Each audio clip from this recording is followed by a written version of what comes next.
let's go over a quick and easy way to add ruffles to your pieces. Welcome, I do sewing and DIY related content, and today I'm going to be showing you how you can add ruffles to your clothing, to your pieces that you're making, very similar to how I did for the swimsuit.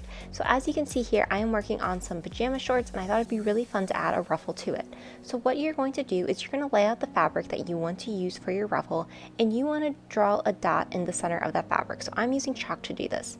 Then you're going to measure however large you want that ruffle from that dot. So I'm doing an inch wide, and then you're going to mark an inch all the way out, and then you're going to do this all the way around that dot. So basically you'll have almost like a star shape effect all the way around the dot.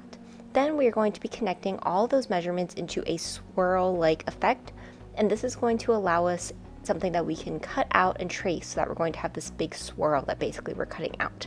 So as you can see, I just connected all those dots into that circular pattern, so it has this really nice circular shape to it.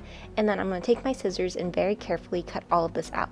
So I first just got rid of the extra fabric on the side, and then I found where I wanted to start from for cutting out this circle, and then I just very carefully worked my way all the way around this swirl so that I would be able to have this nice flounce of fabric that's going to give us that really fun ruffly effect. Now, the larger that you made that measurement, the less ruffling effect I believe it's going to have. So that's why I just went with an inch, as I really wanted to make sure that it looked like a ruffle. As you get down to the end, just be careful that you're not cutting into any of the previous ones, but then once you have cut everything out, you'll have this really fun ruffle that you're able to use.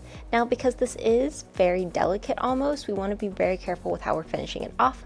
So as you can see, I'm just going to be adding it to the bottom of my pajama pants, but what I want to do is I'm going to actually use my serger to finish off both the edges. So both the top portion of the edge as well as the bottom portion of the edge, making sure that I don't get rid of any of that fun ruffling effect. So I'm going to be using a 3-thread serger, turning my lower looper all the way to 9, having it on a rolled hem, and then for the tension between a 1 and a 2 on the side.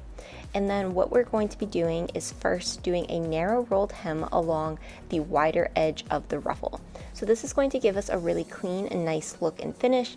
I have another video where I talk specifically about all of those settings in case you're interested, so I'll leave that in the description and up above. But this is what it ends up looking like. It looks really good, really neat, and I think it works really well with this fabric. Everything just comes together really nicely for it. So now what I did was I connected the two ends, since this is going to be a ruffle on the bottom of shorts, and then with right sides together, I'm going to be matching this with my shorts themselves, and then I'm going to be pinning this all the way around. So as I'm pinning this, since I am going to be using my serger, I'm going to be really taking my time. That way I make sure that I don't cut into any of these pins, but the pins do help hold the ruffle in place.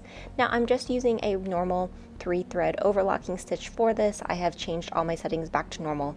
And then when I got to the end, since I was using the cutting foot edge to make sure it was nice and neat, I am turning that off, since this was a circular pattern, to make sure that I'm not cutting into my fabric in any way. So this is now what it looks like. It's now connected onto our shorts. It looks really good. You definitely could have serged both the ruffle and then the shorts separately, and then used your sewing machine to sew everything together. The last step though is I just did a little top stitching to make sure that the ruffle is laying nice and smooth and goes down, and I think that this adds a really nice professional touch to it, as when you look at it when it's all done, you can see that little fine detail going around, and it does help the ruffle to just lay correctly for how you want it to be on your fabric. Overall though, this was such a fun and easy detail to add to especially pajama pants. I feel like this would also be good on like little kids clothing. I hope you enjoyed this video. If you want to see more, be sure to like, comment, and subscribe. Thanks for watching.